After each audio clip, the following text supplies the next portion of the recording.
In this case, we don't have to close the zip allowance. All we need to do is, first of all, mark out where our zip allowance would be. Remember I told you that with this waistline, we have already incorporated like 2 to 3 inches of zip allowance. So I'm going to measure that out first.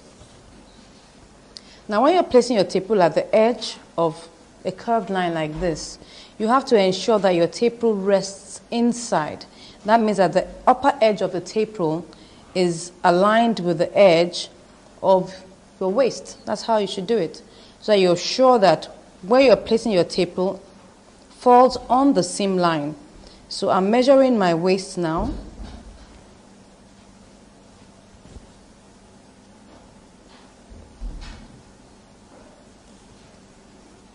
You can see that I'm measuring it along the line. And what I have is 27 inches. Remember that my waist is 25. So if I subtract 25 from 27, I get 2 inches. If I divide that into 2, I have 1 inch zip allowance on both sides. So I'm going to start by marking the points of my zip allowance.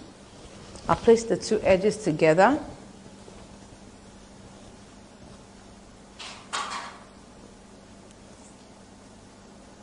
And mark 1 inch. I fold that point, and that will be where I would notch. That's where I'm going to place my zip. So I take my zip. Now this is the right side of the zip. Now when you're done with fixing it, it will look like it's just a seam line. That's how it looks like for an invisible zip. This is the right side. The right side is not really visible, but the wrong side is visible. You can see that. So this is the wrong side. So I'll now mark out the point where I want the zip to stop on the wrong side. I take out my tape rule and measure the length. What I have here is about 10.5 inches. All I need is about 8 inches long. That's okay for me. So I'll just take my tailor's chalk and mark it here. I think I've taken a note of where that is. So I'll mark it there like that. I'll mark it on the other side like that. So I have the marks on 2 sides. Now it's very important that we mark this. If we don't mark it, we would not get our zips being equal and the same on each side.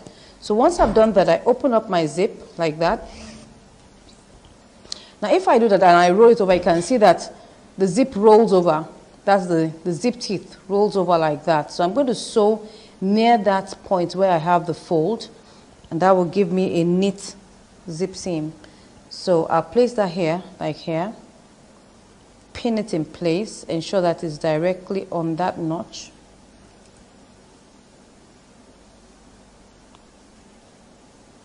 So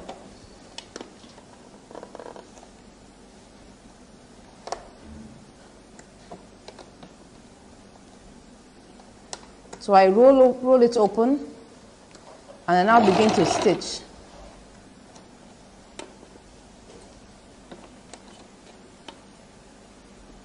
I ensure that I roll it open and stitch.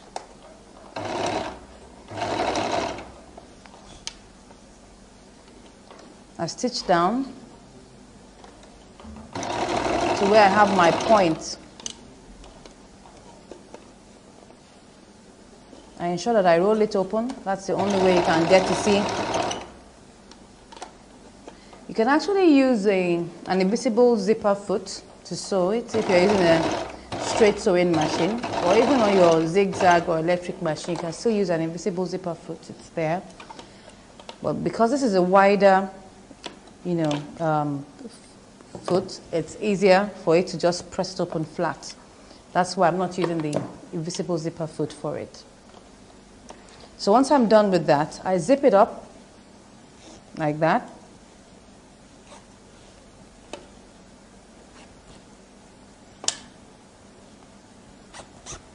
You can see that it's zipped up now. You can see that I've done this side. I'm going to sew the second side. So I'll zip it up first, and then put it on the other side. Can you see that? Now the reason why I have to zip it up is that if you don't zip it up, it's possible that you could twist your zip without knowing it. And once you're sewing it, you now find out that it's twisted, and that could be really frustrating. So once I've done this, I zip it up, I now pin it back up like that, and I unzip. This is quite safe for me now. So once I've done that, I'll do exactly what I've done on the other side.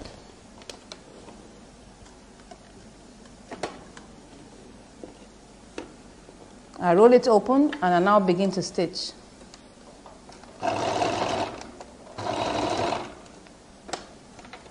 Yeah.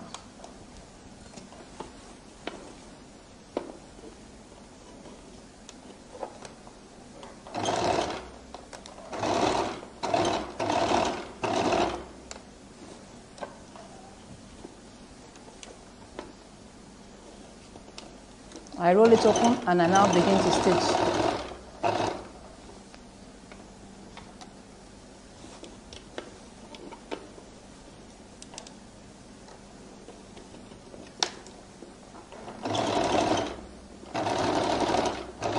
So once I get to that point, I now tighten that point. I'll lift it up.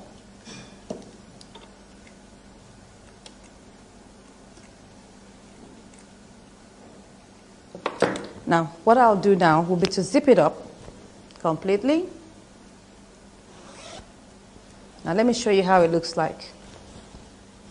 Now, you can see that it looks like it's a seam. You don't really see the zip. That's why it's so nice to use an invisible zip, because that's why it's called invisible zip. It's meant to be invisible. So this is how it looks like. So next thing for me now would be to join this open edge here. So we turn it back. I pin these two together.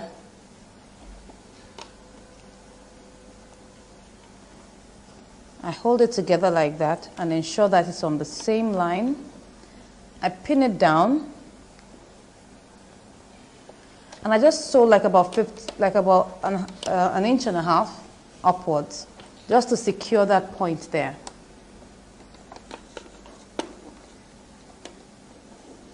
I sew it to meet where this line is, where I just finished sewing my stitch.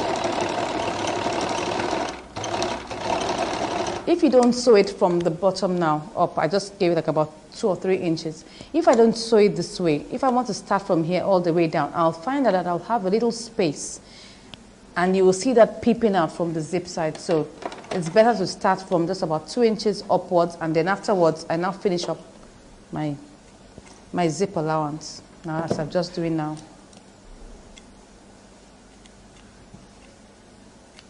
So I can remove this pin and just continue and finish up the seam.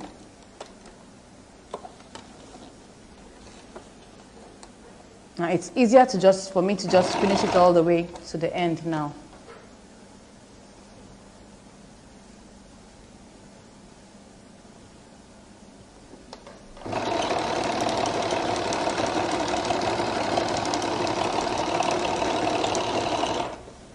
Now you can see that I've sewn my zip allowance now.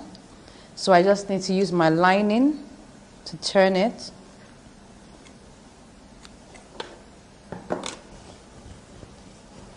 Now this is how it looks like now.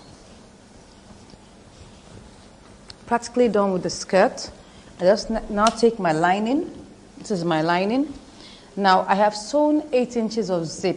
So that means all I need to do is mark out 8 inches on my zip on my lining and sew down. I need to leave that space. I'm sure you remember how we did our skirt, so it shouldn't give you any hassles.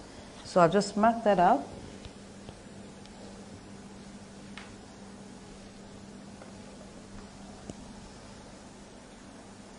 Now because this is lining, it's possible it could stretch a little bit more than fabric, so I'm sure that okay, let's just measure out 8 inches, or about say maybe, yeah, 8.5 inches is fine. So I pin that.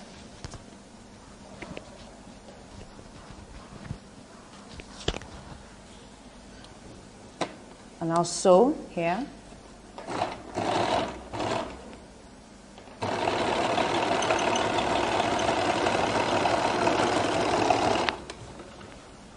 You can see that the flared skirt is very easy to sew.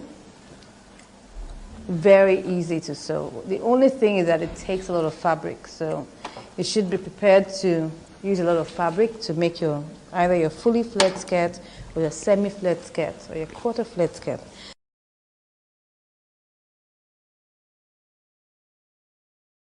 So now I'm going to place this directly on my skirt like this.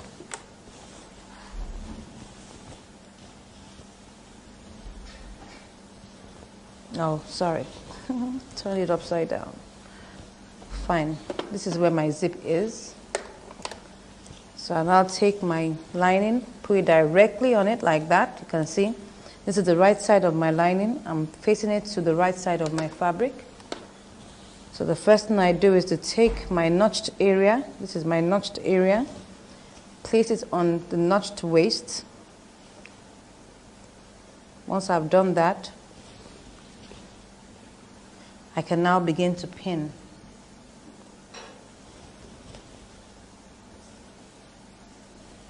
So I begin to pin.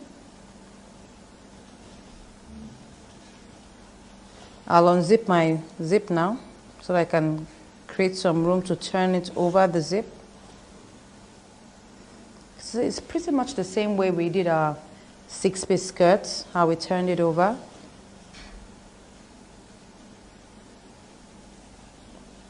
So the excess here, I just turn it over like that. It doesn't necessarily have to stay closed here because it's also on a flare.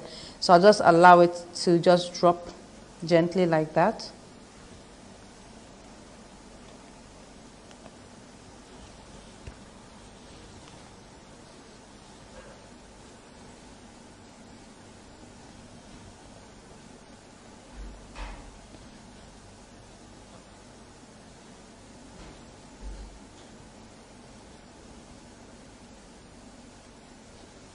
Okay, so the other edge now, I fold it over the zip area like this and sew. So I'm going to sew my seam allowance.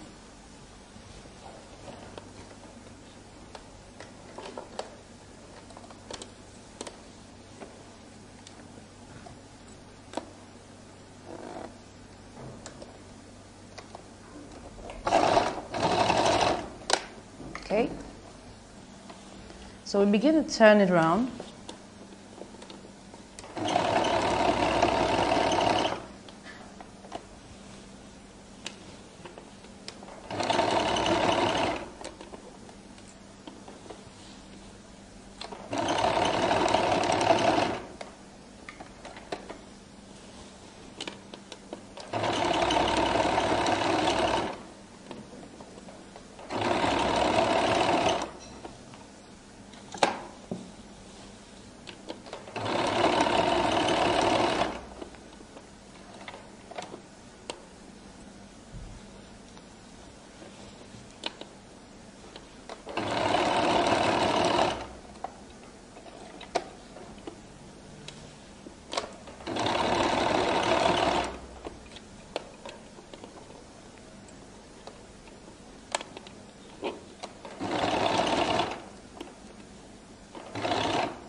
So now I've already sewn round. I'll now begin to notch all the way round. Remember that this is a waistline, so we just have to notch all the way around. Remove the excess or the bulk at that point because that will help you turn around properly. So I'll just notch it like that. Ensure you don't cut through the seam line.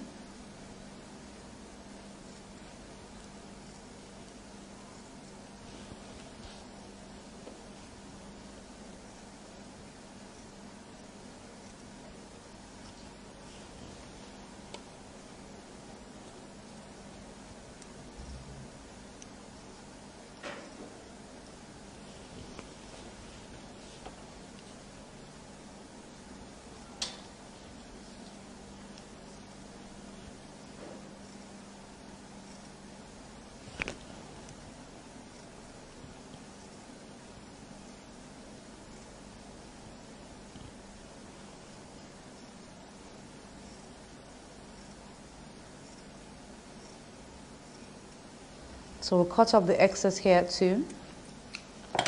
So all we just now do now would be to top stitch it. So we're going to top stitch it on the lining. And I'm going to turn this to the wrong side. This will help me top stitch it well.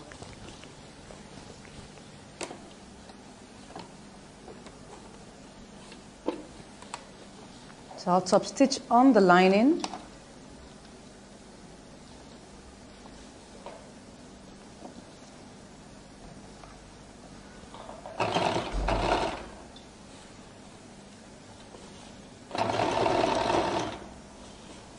So just follow it like that, the edge.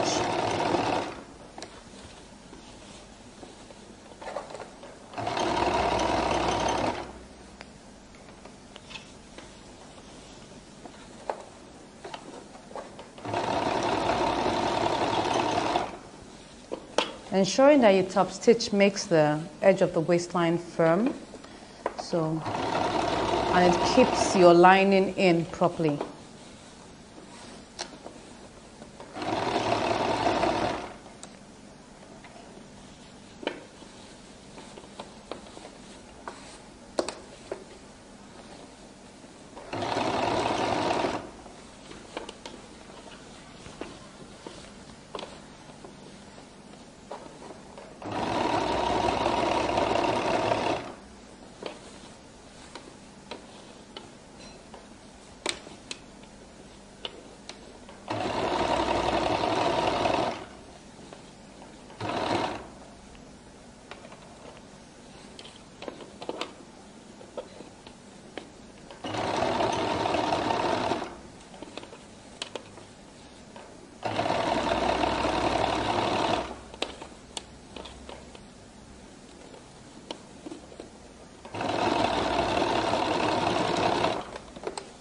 So we've top stitched on the lining now. We're now going to turn it in and now top stitch on the fabric, or rather edge stitch, because we're now top stitching at the edge, so that's edge stitching. So I'll turn this in. You can see that now it's turned in. So the first thing I would do would be to ensure that I have a very straight edge. So what I'll do is zip it up first. And now fold to ensure that I have the same edge. This is very important so that it looks neat. Now this is what I'm going to do. See? Try to get the same edge. Make sure that the two sides are the same height. You don't want one looking a quarter inch different in length. You want the two to be this exact height. You can see that. Let's see, it's about the same. Fine. So I just unzip, and I'll now begin to edge stitch with a 1/4 inch.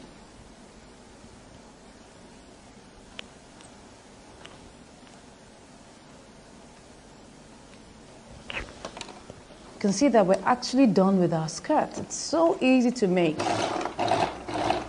Good. So I now begin a top stitch, 1/4 inch round the waist.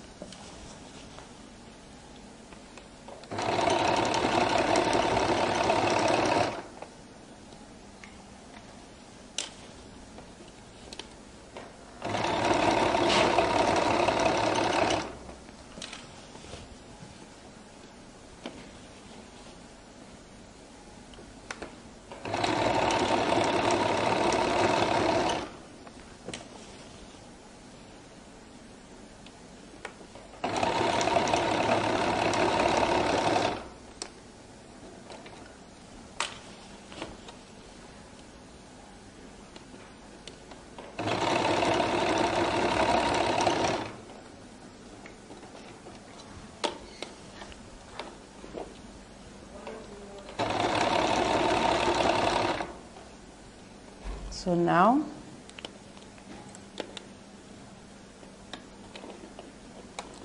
I'll finish that up.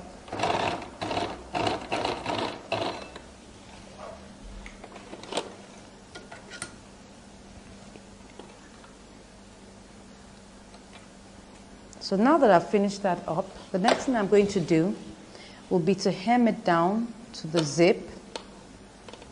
That's the next thing we're going to do now.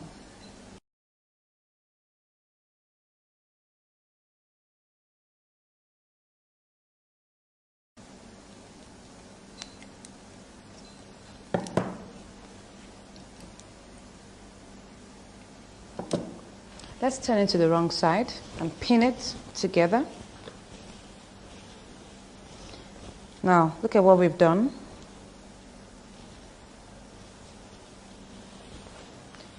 We're going to pin this down to our zip. Remember how we always hem this down when we're done with turning?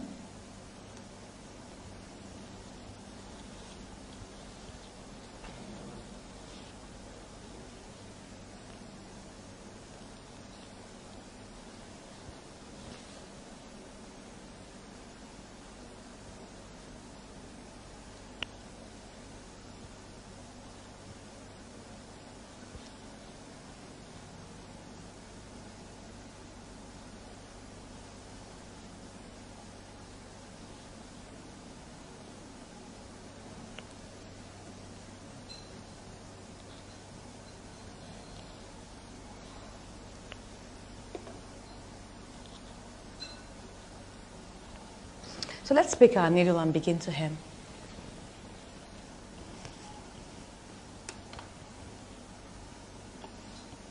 So now we're going to start hemming. I'm sure you're already used to doing this, so it's a piece of cake for you. So we'll just start by hemming.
So we're already halfway now.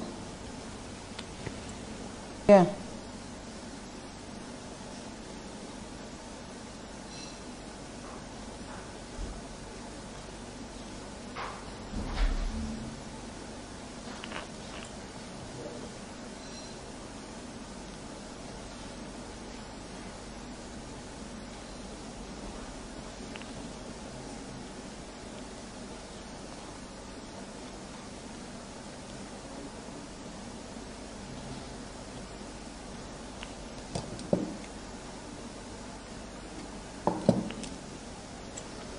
So now we have finished our hemming.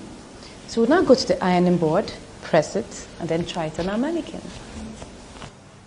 So we're going to start ironing by pressing open our zip allowance so that you have a flat seam there.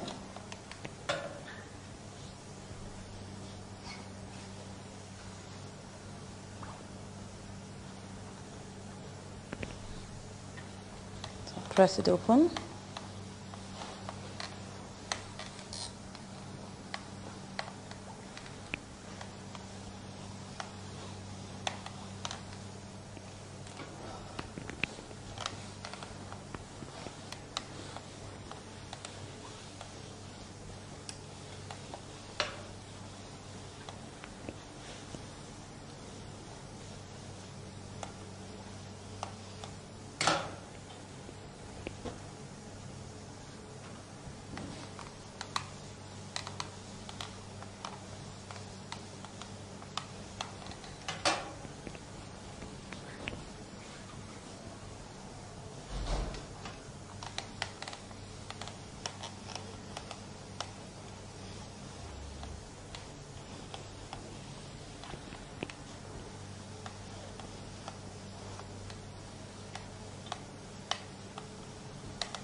So the edge of your fully flared skirt will be knitted off with your industrial weaving machine. Your teachers will show you how to do that. Your instructors will show you how to do that. So now we've already ironed our fully flared skirt. So let's go and try it out on our mannequin. You can see that we've already completed our fully flared skirt. It just took us like about 30 minutes to make. It's so easy. I tell you, it's so easy. So why don't you try it out? Make your arc and now cut it out. Show it to your instructors and now begin to sew. It's so easy. Now you can add this flare to any side, any part of your outfit. You can add it to your break. You can add it to the edge of your blouse. You can add it to the